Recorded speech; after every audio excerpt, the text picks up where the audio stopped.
कहीं ना कहीं ऐसी महाशक्ति और महासत्ता का आकर्षण होता है जो बार बार महाशक्तियों के लिए भी आकर्षित कर लेता है।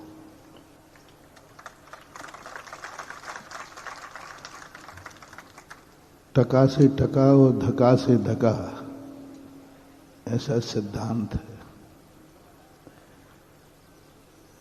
एक पानी देखने वाले लोग थे, वो नारियल को हाथ पे ले लेते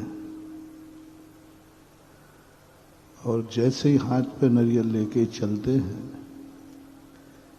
जहां पानी होता है वहां नारियल जो सीधा लेटा हुआ था वह ऊपर को प्राप्त हो जाता है, उसके जटा ऊपर को हो जाते हैं। मैंने सोचा कि ऐसा क्यों, और देखा गया जमीन के अंदर पानी था। एक नारियल के पानी को कैसे मालूम कि जमीन के अंदर पानी है, और जमीन के अंदर के पानी को कैसे मालूम कि नारियल के अंदर पानी है। सूखे नारियल में नहीं होता ये करिश्मा, गीला नारियल होना चाहिए,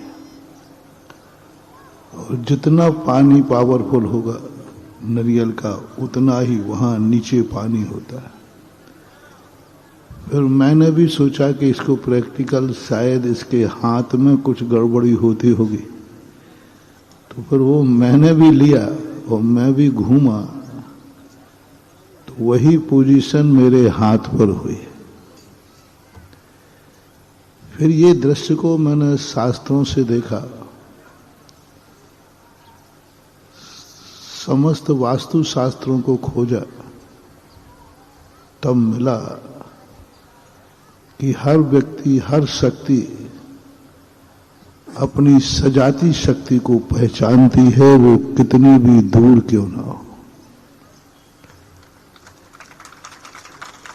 हवाएं भी हवाओं को पहचानती हैं, माटी भी माटी को पहचानता है,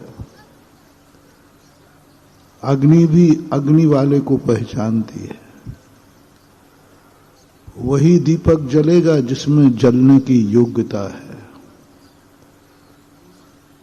जलता हुआ दीपक पानी वाले दीपक को नहीं जलाता, घी वाले दीपक को जलाता, क्योंकि वो स्वयं घी वाला है, स्वयं प्रज्वलमान है, तो वह अपने समान शक्ति वाले को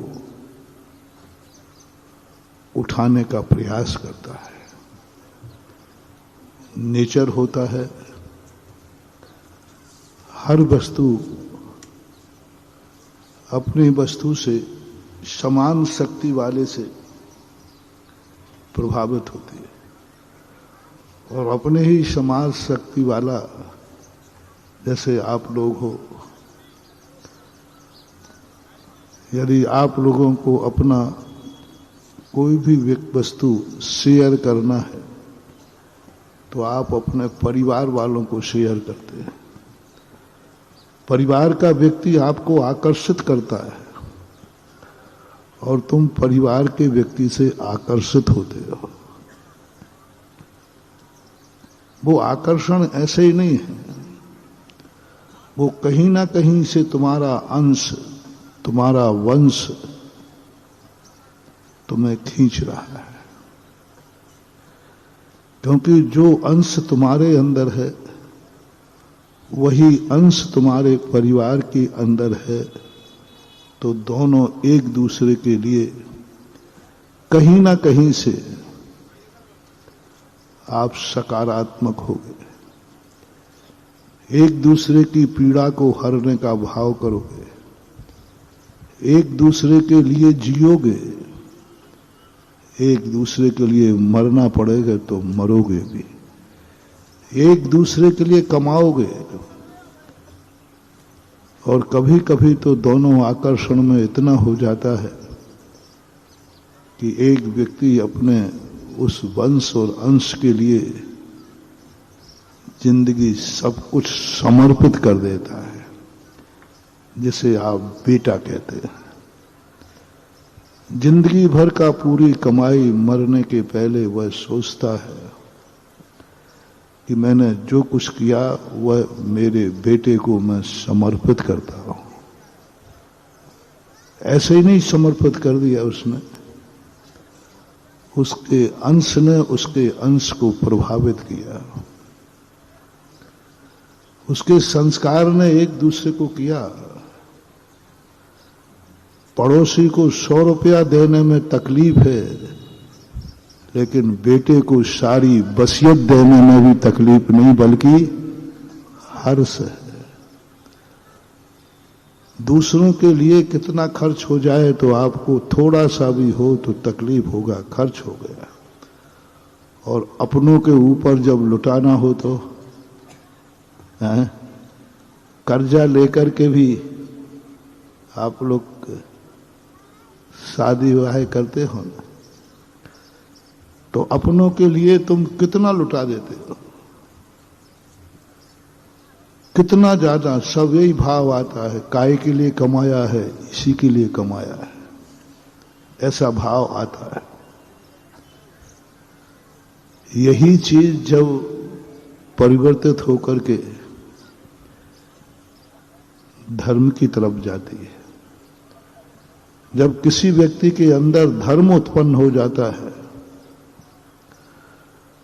तो वह भी सामने वाले के धर्म को देख करके उसका आकर्षण भी इतना हो जाता है कि पूरी जिंदगी धर्म के लिए समर्पित कर देता है।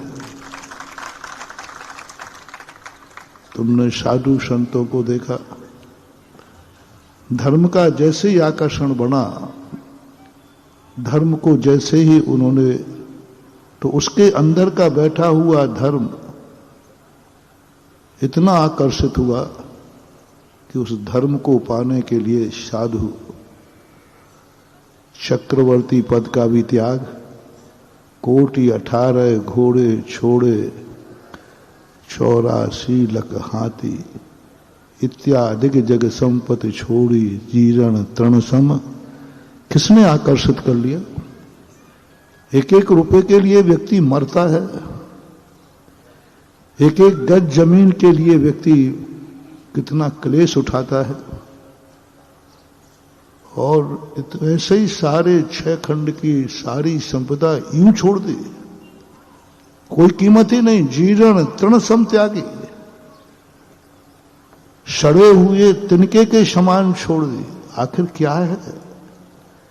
एक और व्यक्ति एक एक रुपए के लिए मर रहा है, और एक एक यह व्यक्ति धर्म से इतना आकर्षित हुआ कि उसको जीर्ण तृण के समान छोड़ करके वनवासी हो जाता है, और कष्टों के तरफ अंबार लगा देता है। घर की सुख सुविधाएं छोड़ करके वनवास के कष्टों को सहन करने के लिए तैयार हो जाता है। साता वेदनी कर्म के सुख को भोगने की अपेक्षा असाता वेदनी कर्म के भोगने को तैयार हो जाता है। गाड़ियों और विमानों में घूमने वाला व्यक्ति धर्म से क्या आकर्षित हो जाता है, जो पैदल चलने के लिए भी आनंदित हो जाता है। पैदल चल पड़ता है नंगे पैर, जिनके लिए विमान थे, रथ थे, घोड़े थे। क्या आकर्षण बन गया कि जो पैदल चल पड़ा? क्या आकर्षण पड़ गया कि कैश लॉन्च कर डाले? क्या आकर्षण बन गया कि सारे सुखों को छोड़कर दुख के सामने दुख का पहाड़ है, फिर भी उस दुख के पहाड़ को पार करने के लिए तैयार हो जाता है मुमुक्षु, क्योंकि वो आकर्षण हो गया। यही बात आज मैं केसली में महसूस कर रहा।